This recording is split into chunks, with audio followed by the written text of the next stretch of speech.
A similar fate has befallen the lifeworks of the late Thomas Charles Lethbridge, a man who might be described as a scholar of alternative history, archaeology, and parapsychology. Anyone with a fleeting acquaintance with Lethbridge's theories would know that he was a conscientiously minded and intensely practical individual who believed that avenues to knowledge should remain just as open to the channel of imagination and intuition as they did to the clocks and rulers of quantitative analysis.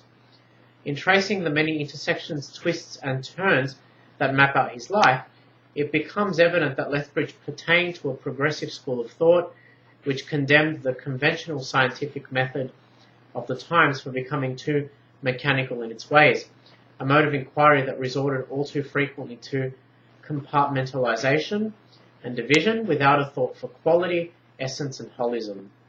A science which, like the soul, far removed from the human plight and ambition. His family were phlegmatic, level-headed, and well-integrated citizens that had studied and graduated from Oxford University. Lethbridge parted with this tradition, initiating something that might be described as a symbolic schism, and went to Cambridge instead. Whilst he was there, he devoted himself to the study of archaeology with much fervour and enthusiasm, a full-fledged interest for which he was honoured and acknowledged when he became Keeper of Anglo-Saxon Antiquities at the Archaeology Museum in Cambridge. During that time, he met a rather odd but extraordinary woman named Margaret Murray, who nurtured his innate eccentricity and radical curiosity. Prompted by their manifold encounters and by an unprecedented archaeological discovery of a statue of Matrona, the Celtic Great Mother Goddess, near an Iron Age fort called Whortleberry Camp, Lethbridge ventured along paths less travelled and released a book titled Gog-Magog, the Buried Gods, in which he established a case for the existence of a nature-based Wicca religion that had thrived on the British Isles before the coming of the Christian dispensation. In the eyes of the academic trade unionists and the Cambridge academics, the publication went against classical and conservative rationalism and was an outright heresy. Displeasing the literati didn't seem to bother Lethbridge one bit. He proceeded to sever his ties with Cambridge and moved to Hull House in Devon, where his unwavering curiosity brought him face to face with an almost forgotten inheritance and sensitiveness of the right brain hemisphere. The rest, as they say, is history. Whilst living in Devon, his empirical approach to knowledge, coupled with an unwavering curiosity, propelled him towards virgin terrain, where he made many original discoveries. By far the most intriguing and comprehensive of all was one made with a pendulum. One day, when attempting to determine the length of string most appropriate for a pendulum to be used for dowsing purposes, he ran into a curious oddity. It appeared that the pendulum would gyrate at a different length for each individual object or substance.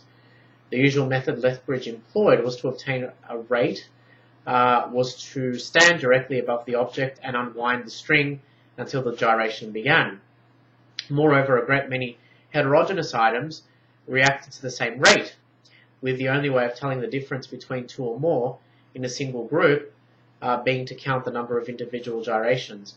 Over the years, he launched a full-fledged investigation into the phenomenon, testing as many different objects and substances as he could get his hands on. Immaterial things like emotions and ideas also had rates, which spurred Lethbridge to the realization that everything, tangible and intangible, must be composed of vibrations. His view definitely corresponds with M-theory, a fundamental framework for the universe put forth by modern theoretical physics in its desperate attempt to reconcile quantum mechanics and general relativity. The model in question was proposed by Edward Whedon of the Institute for Advanced Study and aims to define quarks, electrons, and the fundamental forces of the cosmos in the context of one-dimensional oscillating strings that permeate 11 separate dimensions. Before long, Lethbridge had amassed a wide and healthy range of pendulum rates, which he plotted onto a 360-rows compass. He meticulously divided it into 40 sections, given that all reactions obtained ranged between 1 and 40, and proceeded to mark up the name of each substance or object in the appropriate slot on the inner rim of the disk. On the whole, qualities that could subliminally be described as inert, unbecoming, mechanic, and generally less conscious, were enumerated higher on the compass, whilst those of a sentient, active, and spirited nature that are coming to be were associated with lower digits. The obvious insinuation that is being made here is that those on the higher end of the scale are probably subject to a greater number of laws and characterized by lower vibrations, whilst the opposite holds true for those on the lower end. In addition, a great many fundamental qualities tended to be found on or around the rose compass's four main pylons, comprised of the 40-inch, 30-inch, 20-inch, and 10-inch rates. The compass indicated that the shade of black, the cardinal direction of north, the element of air, as well as thoughts pertaining to the just mentioned, responded to the 40-inch rate, whilst white, south, heat, and thoughts about each of those reacted to the 20-inch rate. Alternatively, the colour green, the cardinal direction of west, the element of water, and thoughts involving those responded to the 30-inch rate, whilst red, east, fire, and thoughts pertaining to those all reacted to the 10-inch rate. As one should expect, light and dark are to be found on the polar ends of the compass. The first responds to a 10-inch rate and the second to a 40-inch rate. Death is to be found on the 40-inch rate and life on the 20-inch rate. Contrary to what many sexists and bigoted individuals would have us believe, male and female are not opposites. The first has a rate of 24 inches and the second 29 inches. It probably shouldn't come as much of a surprise to learn that the rates for female and gold are identical either. When we shift gears and turn our attention to the metals, mercury is to be found on 20.5 inches, lead and silver on 22, tin on 28, gold on 29, copper on 30.5, and iron on 32. Two substances or objects which share the same rate can be differentiated from one another by counting the number of gyrations. In the case of lead and silver, for instance, these happen to be 16 and 22, respectively. What should be evident thus far is that the rate by inches and the number of gyrations form a signature unique to an object, substance, or thought. According to alchemical esotericism, everything that exists, whether that be plant, mineral, rock, metal, tree, planet, or star, has an occult signature, an individual mark that originates from the formative spirit of God and connects the piece of created matter with the tapestry of Mother Nature, the anima mundi, or world soul, and with the cosmos at large. The correct interpretation of the signature enables a practitioner of the occult arts, whether that be Neoplatonic magus, a theurgist, or an alchemist, to bend nature to his will in quite the same way that striking the patella tendon will incite a knee-jerk reaction. To give an example, the root of the kava kava plant induces intoxicating effects like euphoria and narcosis once ingested. Kava kava's strong association with the condition of passivity and with the realm of dreams betrays a qualitative connection to the moon, the sphere of reflection. Its occult virtue, in other words, its intrinsic nature, is wholly lunar. Hence, if one wished to draw upon themselves the influences of the lunar signature and of the Great Mother Goddess, they would grind sun-dried kava kava roots into a fine powder, mix it into mead, and consume it. The doctrine of signatures formed a vital component of Pythagorean mysticism, Platonic metaphysics, and the holistic theories of Renaissance physician and alchemist Paracelsus von Hohenheim. Anyone trying to make sense of Lethbridge's compass of vibrational rates or attempting to determine a feasible connection with other cosmological systems will inevitably arrive at the same crossroad. The four central pillars around which a vast majority of rates cluster, the four ethereal elements of air, water, earth, and fire, the alchemists of all ages always speak of? Or are they the stages of nigredo, cauda pavonis, albedo, and rubedo that characterize a fourfold subdivision of the entire alchemical opus? These are questions that actually beg to be answered. Conversely, are Lethbridge's pendulum rates and the esoteric concept of signatures one and the same thing? In all probability, yes.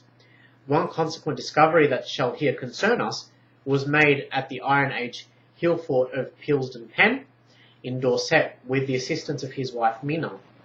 Whilst perusing the site, it dawned upon Lethbridge that he should examine some of the pebbles about the fort. What he found really mystified him. As expected, the pebbles reacted to the rate for silica, but they also responded to the rates for male sex and thought. the former at 24 and the latter at 27 inches. The whole situation was bizarre. Why was there more than one signature on the pebble? To a man with such detective acumen and adroitness as Thomas Lethbridge, the answer was obvious. The rates had somehow been induced into or impressed upon the stones, perhaps by events which had transpired hundreds if not thousands of years ago. Further investigations confirmed as such.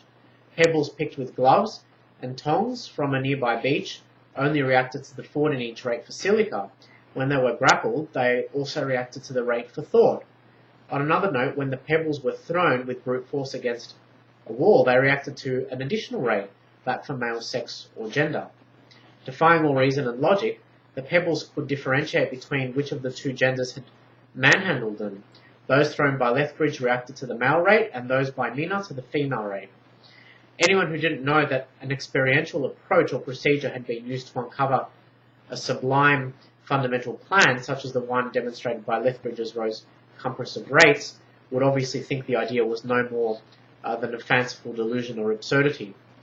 Yet here it is, where the scope of human perception and quantitative analysis of traditional science either fail or remain silent, the pendulum succeeds and tells the truth, pardon the pun.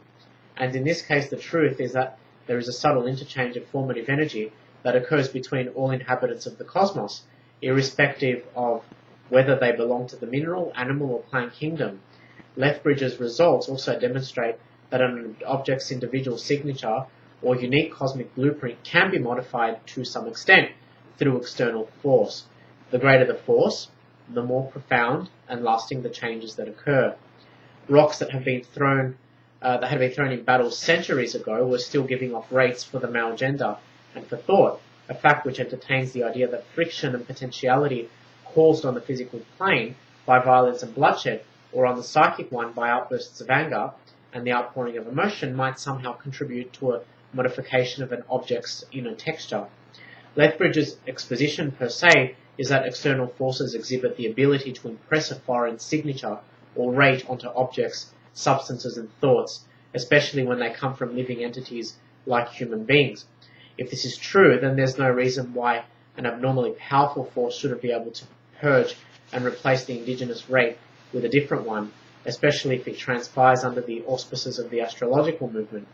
In Lethbridge's terms, then, red mercury, the base metal with an occult signature or rate of 12.5 inches, would have to be impressed with the 29-inch rate of gold, and then purged of its original blueprint for a successful transmutation to occur.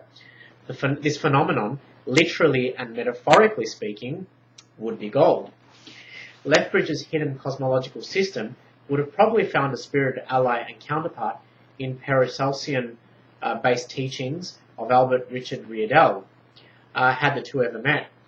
Riedel, the self-styled Frater Albertus, served as a key figure in the transmission of alchemical esotericism and practical alchemy to many parts of the United States from the mid-20th century onwards.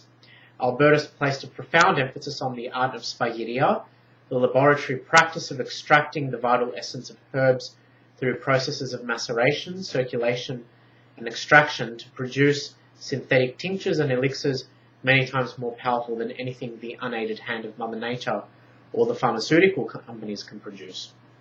His vision of alchemy was probably an outcome of applying Paracelsian doctrine, especially where it concerned the triad of spirit, soul, and body, or philosophical sulfur, mercury, and salt, to chemical processes and outcomes that can be demonstrated in laboratory settings and replicated a million times over. This practical method proved to be an enormous success, for it allowed a neophyte to come to terms with and correctly interpret the fundamental principles of alchemical theory and its objectives without becoming overwhelmed by obscure and cryptic references such as those to be found in Renaissance treatises dealing with alchemical recipes and formula. Between 1960 and 1984, Albertus inaugurated the Paracelsus Research Society in Salt Lake City in Utah and took hundreds of aspiring alchemists under his wing. Most were members of the contemporary theosophical movements like the Golden Dawn and the ancient mystical order Rosicrucius, so that's Amorc, but there were also independent researchers from fields as disparately related as parapsychology and chemistry involved. During the time that the faculty was operational, Albertus was assiduous in his aspiration to bring what he believed to be alchemy's principal tenets to an American audience. He initiated and maintained a quarterly publication based on the Hermetic traditions called Parachemy, conferred upon various alchemical texts a second chance at fame by translating them from their indigenous German, Spanish, Italian, and French into English, and wrote 10 books, his most renowned being The Seven Rays of the QBL and The Alchemist's Handbook.